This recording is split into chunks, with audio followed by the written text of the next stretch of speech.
sino que pone el cuerpo para detener una limpieza étnica que hoy en Gaza no puede denominarse sino genocidio. Y enseguida voy a explicar cuáles son las características que nos habilitan completamente, nos obligan a hablar de genocidio. He aquí mi lugar de enunciación, en una judía atenta a la poética, en el sentido más profundo del término, allí donde se dan cita ética y política, ambas heterónomas, esto es, que atienden a la justicia del otro, que no es mi justicia para el otro, porque eso sería mero altruismo. La justicia del otro es la que me enseña que aquello que a mí me parece justo es en realidad injusto, que aquello que yo considero un derecho ganado es un privilegio a costa del otro. Un oído judío que se sabe interpelado por la advertencia del indio, entre comillas, del palestino Mahmoud Darwish, que dice en su poema: no entierren a Dios en libros, como ustedes pretenden, les han prometido una tierra sobre nuestra tierra, y no hagan de su creador un chambelán de la corte del rey. Mientras aconseja con amargura, tómense su tiempo para matar a Dios. Los advertidos hablaré sobre esas enfermedades que se desatan cuando el organismo responde inmunitariamente contra sus propios componentes, y trataré de recorrer algunas instantáneas bíblicas que lo ilustran y se escuchan en la lengua hebrea secularizada, de la cual Gershom Scholem, desde la perspectiva cabalística, señaló una poética que excede completamente la voluntad de quien la enuncia. Es decir, se creen que secularizando la lengua, porque el hebreo estuvo durante siglos confinado al ritual, nada más lengua ritual, era por eso se hablaba el judeo árabe, el judeo español, el yiddish, en fin, distintas lenguas. Pero el hebreo era solamente para el ritual. La idea de sacarlo a la calle traía problemas, si lo había dicho. Y me refiero a la falacia de la instrumentalización del lenguaje. ¿Sí? No me detendré, porque el lenguaje no es un vehículo para expresar el pensamiento. Nosotros pensamos en el lenguaje, estamos contenidos en el lenguaje, y nuestro pensamiento es posible. Pensar que es un elemento que nosotros usamos es una idea de soberanía falaz y peligrosa. Y quiero hablar de la autoinmunidad política, porque una palabra que anda circulando mucho y que es muy problemática es la palabra terrorista. Y se puede hablar de terrorista de un lado, terrorista del otro. Quien siembra terror en una población civil, podríamos hablar de eso, pero el epíteto terrorista nos está abriendo la puerta a la deshumanización del otro, a hacer de ese otro un ser que ya no es humano, que pierde esa semejanza, esa imagen de Dios, y que por eso es deseable matarlo. No da culpa y no es ni siquiera digno del llanto de los enemigos. Aquí estamos hablando de humanos por miedo, de un lado y del otro. Y yo no estoy convencida de que se gane cuando se cree que se gana, matando al otro. Creo que se pierde la humanidad. Y yo veo una imagen muy clara, me parece que deshumanizar al otro, la deshumanización es un arma de doble filo y no tiene empuñadura, no hay por dónde agarrarla. Cuando uno deshumaniza al otro, uno se deshumaniza. Entonces, cuando se usa la lengua bíblica secularizada para decir del otro que es un subhumano, uno se está deshumanizando. Lo que hay es mucho miedo y el miedo logra dominar, ¿sí? El miedo es soberano en estos casos y es lo que hay que tratar de combatir, y para eso hay que ser muy irreverentes. La figura esta del terrorista, Jacques Derrida lo planteó muy bien en el 2001, con el terrorista es una enfermedad autoinmune de la sociedad occidental, no viene de afuera, viene del riñón de la sociedad que lo margina, que le vuelve imposible vivir, que le cierra todos las puertas, le pone muros por todos lados. Y bueno, si hablamos otra vez de terroristas, yo quisiera decir también que actos de terror, en todo caso, están en los orígenes de los movimientos que hicieron toda la lucha para fundar el Estado de Israel. Los primeros ministros posteriores fueron todos encargados, incluso los que firmaron tratados de paz, estuvieron a cargo de masacres, Artura, Kibia, Deir Yassin, los nombres son muchos. Entonces tampoco hay que escandalizarse porque aparece el terrorista, viene de afuera, ¿no? Eso tiene que ver con el movimiento de liberación y es muy doloroso y no es deseable, claro que no es deseable. Y nadie se pone contento por la muerte de ninguno, porque toda vida cuenta, porque toda vida es humana y es preciosa y es única. Bueno, entonces la autoinmunidad política tiene su correlato en la figura bíblica del primer atentado suicida en Gaza, perpetrado por Sansón. Por otra parte, el concepto arendtiano de banalidad del mal se hace necesario para describir la cotidianidad de la Nakba, que no cesará, por supuesto, hasta el retorno. Y el derecho al retorno fue algo que nunca estuvo en ninguna negociación. Por más que nos quisieron contar que en el año 2000 Ehud Barak dio hasta lo que no tenía por un tratado de paz, nunca estuvo en la mesa ni el derecho al retorno ni Jerusalén. Y se sabía de antemano que no había tratado posible. Y no es verdad que del otro lado no hay con quién hablar.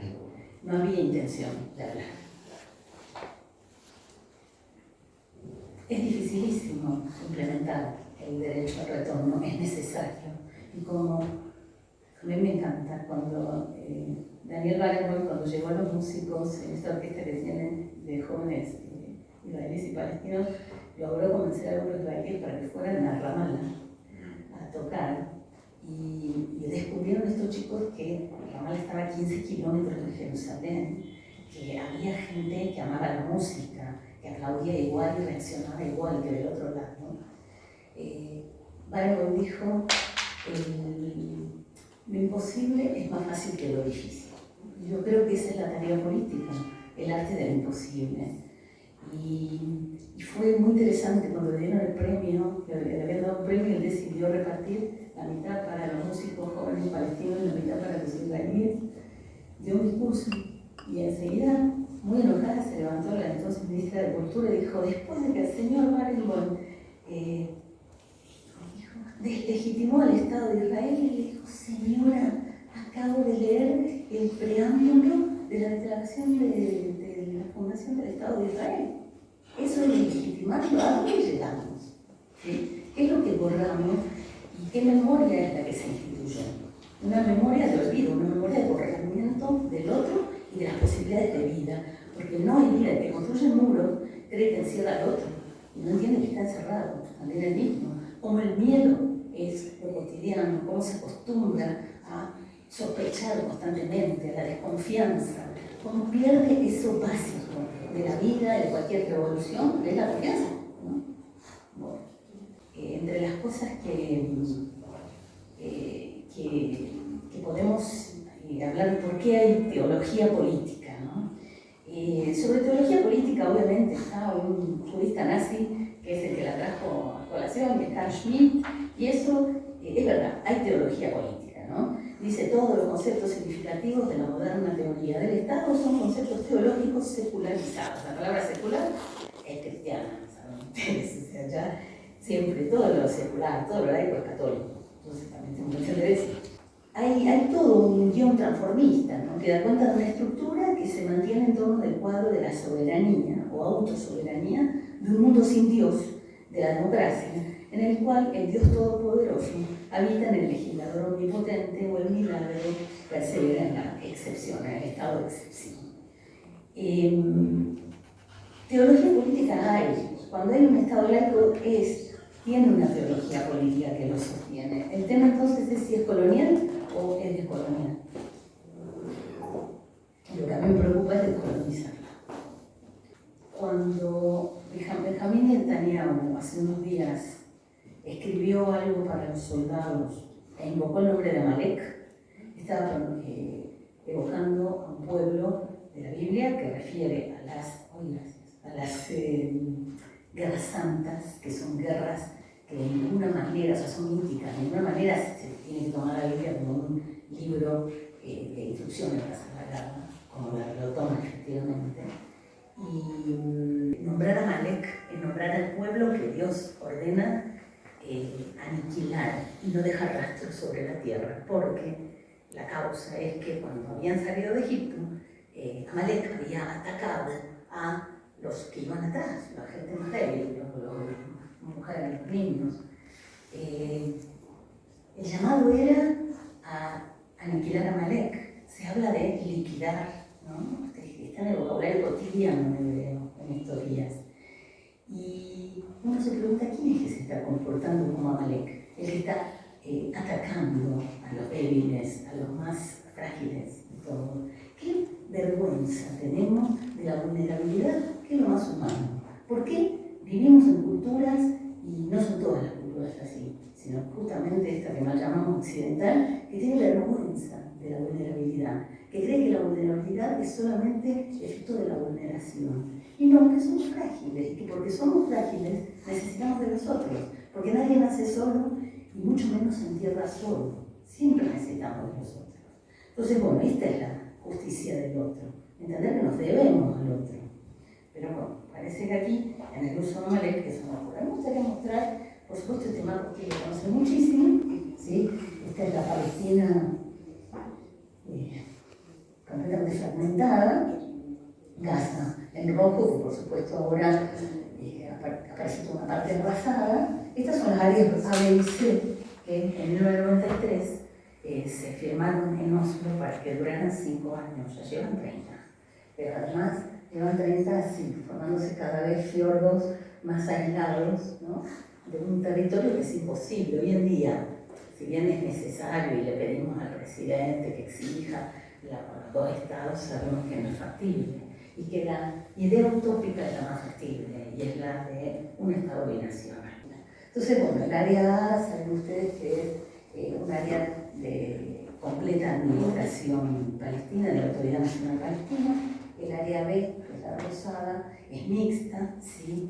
Es militarmente administrada por Israel, pero el resto de la administración es palestina. Y el área C, que es la mayoría, y es donde están todos los asentamientos ilegales judíos, es completamente administración israelí, y ahí se encuentran a merced de esa banalidad del mal que vuelve cada segundo imposible. Y en todo momento, o sea, yo hasta que aprendí a leer en árabe, porque al principio no sabía, y veía los carteles en árabe, los carteles verdes de dirección, creía que bueno, está bien, cada uno en su lengua, pero no. Los nombres de las ciudades, los topónimos, ¿sí? Están en hebreo, están escritos en árabe, pero se tienen que pronunciar en hebreo. ¿Sí? No se lee Bielsa, se lee Beersheba. En Egipto la letra árabe, pero se lee en hebreo. Es al revés que la lengua judeo-árabe, exactamente inversa y perversa. Bueno, esto era nada más para ver, bueno, lo anexado por Israel no está suficientemente marcado esa serpiente del muro que mide el doble de lo que tiene que cubrir, en todo caso. Y el otro muro, el de Gaza, que es absolutamente luminoso, porque no solo tiene sus 6 metros para arriba, sino que según lo que construyeron, el muro subterráneo tiene decenas de metros, no sé por qué se necesitan tantas decenas de metros, pero sí lo dicen, y tiene también incluso un muro que penetra en el mar, ¿no? Que mide 200 metros de largo, 50 de ancho, 2 metros de alto. Pretendidamente piensan que van a parar la contaminación que producen sobre las aguas, ¿no? Bueno, ese es el problema cuando hay esa debilidad de soberanía. Pasemos a la otra. Quisiera mostrar, son ejemplos de ideología política colonial. Esto, perdón que está en hebreo, pero lo que dice acá, vamos a mirar la imagen, eso no la tengo que explicar. Pero esta fue el último llamado por la Pascua judía para Pesach. Y dice, este año también vamos a salir a hacer sacrificios de Pesaj, ¿sí? Los sacrificios pascuales, del Cordero Pascual. ¿A dónde? En el Salón de las Mezquitas. Y entonces dice, en el primero, el de que dice 500 shekel, si te detuvieron por hacer esto, te vamos a pagar 500 shekel. Si te detuvieron,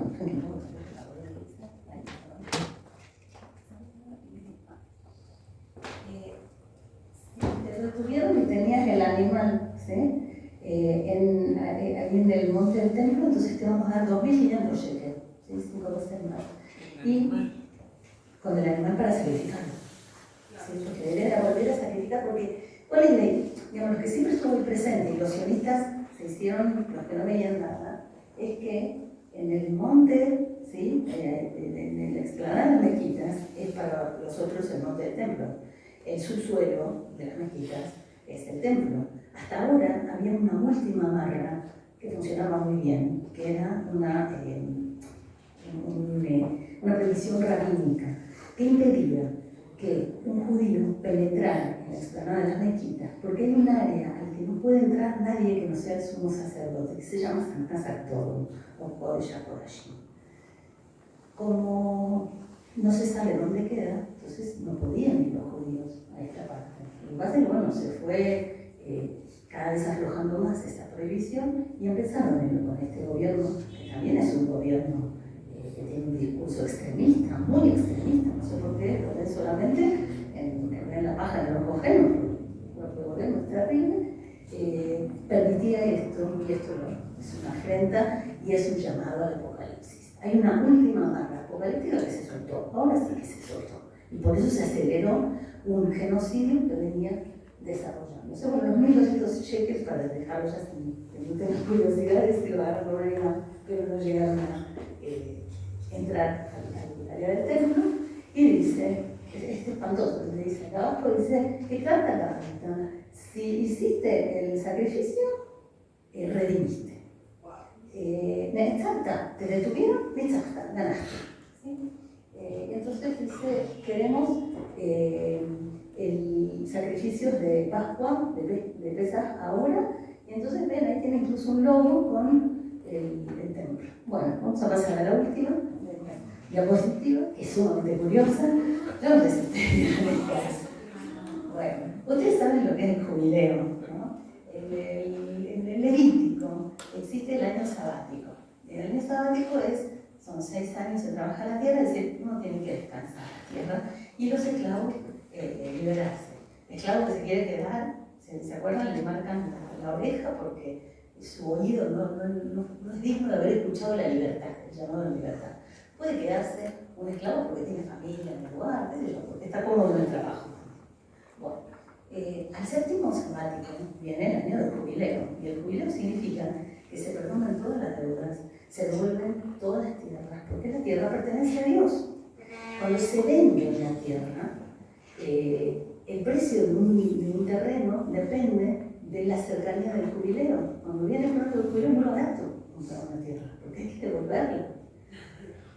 Claro que no hemos visto nosotros nunca que se cumpla un jubileo, ¿verdad? Esta es una perversión teológico-política colonial del jubileo, porque dice que era para los 70 años, ¿no? Los 70 años del Estado. Entonces esto es un versículo de Isaías, ¿sí? Y tenemos a dos personajes, de adelante lo conocen todos. ¿Quién es? Trump. Sí, Trump. El de atrás por ahí, algunos lo reconocen, por ejemplo, es Ciro de Persia. ¿Sí? Ciro de Persia, que en el 168 permitió el regreso de todo. Cuando conquista Babilonia, dice: no quiero cargar con los exiliados del distinto pueblo, vuélvanse todos a sus casas. Entonces, bueno, a nivel de Ciro, que fue alguien que permitió el retorno, está Donald Trump. Y y dice aquí, claro, bueno, en esta versión de la moneda, que la elegí porque me gustaba mucho lo bien que estaba el templo justo con la paloma de la paz. O sea, ¿qué es la paz en este caso?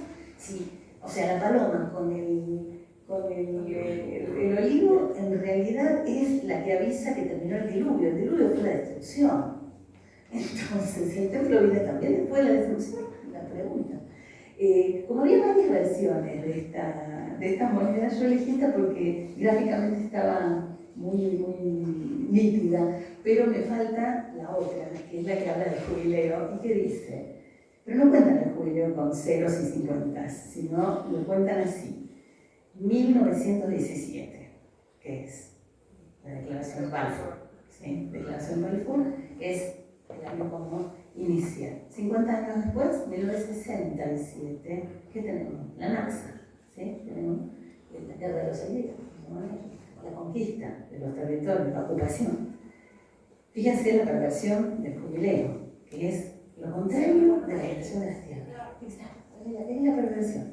Y en 2017 viene Donald Trump, en diciembre dice la embajada de los Estados Unidos va a pasar a Jerusalén. Ahora, bueno, con mi acento ya saben, el domingo te fui a votar contra Milei, pero bueno, Milei, uno de los primeros actos que va a hacer es llevar la embajada argentina a Jerusalén. De Israel, ¿no? Entonces, bueno, así se pervierte, eso es teología política nacional colonial, y que tiene un apoyo muy grande, porque si está aquí Trump es por algo, del sionismo cristiano, que es muy poderoso y que es el que realmente está interesado en que se maten acá, entre palestinos e israelíes, para que por fin pueda producirse el Armagedón y pueda venir por segunda vez el Mesías. Entonces, bueno, estamos en eso. Vamos a terminar, si me permiten, porque me gustaría dejar claro por qué sí. Hablar de, sí, como importante, hablar de genocidio, porque mucho tiempo me dijeron, no, genocidio no, esto no es genocidio. Bueno, yo estuve realizando los 6 estudios sobre genocidio desde Daniel Feierstein, que ha hecho un trabajo muy serio, y todas las 6 etapas se cumplen hace mucho rato en Palestina. Ahora ya es insoslayable en Gaza. Ahora igual lo es hace mucho. Primera etapa del genocidio es la construcción de una autoridad negativa. O sea, el palestino es el enemigo, es el subhumano, ¿sí? En el momento que se deshumaniza al otro ya se empieza el primer paso de un genocidio. Segundo, el hostigamiento físico y también legal. Hay una permisividad muy grande en la aportación de armas, los colonos perpetran actos. A mí me ha tocado en el 2019 acompañar, porque por supuesto hay un montón de chispas mesiánicas en todo esto, no todo es perverso y solamente perverso. Hay gente valiente que no deja que el miedo le amedrente y que se unen con bien humanos del otro lado y entonces buscan apoyarlos. En este caso son un grupo de jubilados israelíes que todos los días uno acompaña a un pastor, sino una familia de pastores, a su labor de pastoreo en el Valle de Jordán. Eso con cada familia. ¿Sí? Claro. No, sí, son israelíes jubilados y que los protegen del asedio del ejército, del brazo verde del ejército, que es la Sociedad de Defensa de la Naturaleza, y de los colonos. Y bueno, habíamos pasado un día maravilloso, hablando justamente, me preguntaba el pastor cómo eran esas figuras coránicas, cómo eran en la Biblia, entonces íbamos hablando de Job, Ayub, ¿no? De Job, y hablamos de distintos personajes, y terminó todo muy bien. Yo nunca había pastoreado en la vida, quedé encantada, y nos estábamos yendo y llamaron, porque habían bajado los 2 protocolonos, porque eran 2 jovencitos que vivían en un container, pero eso ya es una protocolonia. Bajaron con sus vacas, destruyeron un campo de trigo que tenían estos señores, y la profesora, una señora jubilada, iba gritando, bueno, y las 2 íbamos cantando las vacas, y ella les gritaba en hebreo, cosacos. Y a mí me estremeció. Me estremeció que un judío le grite a otro judío cosaco cuando los 4 buenos huyeron de los cosacos, porque era tremendo focalizar. Bueno, eso hacemos ellos ahí también. Ustedes saben que cuando abren, hay gente que le quedó el campo de olivos del otro lado del muro, entonces permiten que un solo miembro de la familia cruce a una hora determinada de ida y a una hora determinada de vuelta. Que si le agarra el sol, le pasa cualquier cosa, no hay posibilidad de retornar. Y una sola persona no puede cosechar todo. Entonces también se organizan del otro lado y brigadas para ayudarnos a cosechar. O sea, hay mucha gente que se da cuenta, claro, no son mayoría, eso es muy claro, porque el miedo es tremendo. El miedo puede paralizar a todo el mundo y sobre todo en un caso como lo que pasó el 7 de octubre, que fue aterrador, porque el 7 de octubre lo que descubrieron los israelíes es que ni la industria armamentística más grande, ni los muros, ni las ojivas nucleares, ni el domo de hierro sirvieron para proteger a la población. Y el ejército está por verse bien qué función cumplió cuando llegó, porque parece que también hubo mucho fuego amigo, ¿no?, entre las víctimas. Vamos a ver hasta cuánto se puede saber, tampoco estamos muy seguros, pero ya empieza a filtrarse.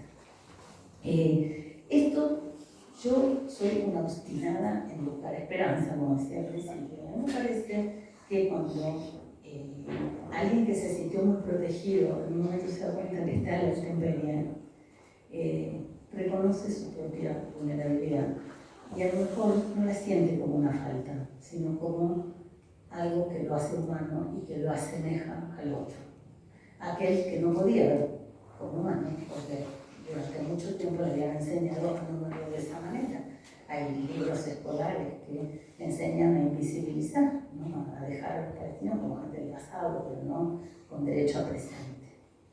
Entonces, para mí sí, hay esperanza. Y esa esperanza está en una palabra que existe también en árabe y también en hebreo, la misma raíz. En hebreo es la raíz de Shakala, que es Shakul, Shakul en Shkulá, que quiere decir un padre o una madre huérfano de hijos. Y en árabe está Fakala, Alef Maksur al final, y es lo mismo. Poder decir en la lengua de cada uno algo tan doloroso, tan inaceptable, tan contra natura como enterrar a un hijo, yo creo que es una esperanza muy débil, muy pequeña, pero muy potente también, muy potente. Yo creo que la fuerza va a salir de eso, y no de esas conversaciones, esos monólogos al grito, como decía Buber, ¿sí?, cuando se peleaba con los sionistas, y que no buscan escuchar, sino someter, convencer. No es del orden del sometimiento. Uno se libera con los otros, jamás se puede liberar a costa de los otros o despojando a los otros. Y eso se sabe del principio. En el 1949, o sea, el año siguiente, en mayo del 49, escribe Samahizar una novela pequeñísima que se llama Herbert Filter, no sé si la han visto, está en la editorial minúscula, y escribe cómo se destruye una aldea en el año 48, una Nakba, y dice, alguien se va a tener que vivir en esas casas donde quedaron pegados en las paredes los ojos aterrados de las personas, los gritos de las personas que fueron sacadas a la fuerza de esas casas. ¿Quién va a poder vivir así? Y él dice, soy el único que piensa esto y todos creen que estoy loco, ¿no? Pero me parece que es ese lugar que cada vez se va a ir abriendo más brechas. Es muy doloroso, es muy espantoso, pero hay esperanza, como decía Kafka, muchísima, no para nosotros. Bueno, rápidamente, ¿por qué se habla de genocidio? Entonces, esa construcción de la otredad negativa, la deshumanización del otro, el hostigamiento no solo físico, sino también legal, las detenciones administrativas, ¿sí?, también kafkiano, esto que existe, esta figura de una persona que está detenida 6 meses sin saber de qué se le acusa, y eso es renovable infinitamente. Eso es parte del hostigamiento legal. Tercero, el aislamiento. El sitio de Gaza, los muros, los campos de refugiados, todo eso es aislamiento. Cuarto, el debilitamiento sistemático, que los palestinos llaman normalización, que es un sometimiento de la policía, el hecho de orillar a la gente a delatar a su vecino, ¿no? Muchas veces están obligados a hacerlo, y ese cuánto es. Toda esta palabra, mustaber o mistaber, no sé si cuál. La lengua se parece tanto que es increíble que no se entienda. El quinto es el exterminio, que lo estamos viendo ahora, que se ha desatado de manera acelerada ahora, y las formas de realización simbólica de las prácticas genocidas, que es esto que decíamos, la invisibilización. El hecho de lograr en algún momento decir como Amalek, se borró su nombre de la faz de la tierra, y esa es un poco la figura a la que se está jugando, pero que evidentemente no lo va a lograr. Lo que pasa es que, bueno, por supuesto que hay que salir a detenerlos, no basta con decirme mi nombre, hay que salir a parar esto. Y bueno, somos responsables todos de que esto pase. Es indignante que algunos países se abstengan, o sea, no hay lugar para la abstención. Abstenerse es ser cómplice.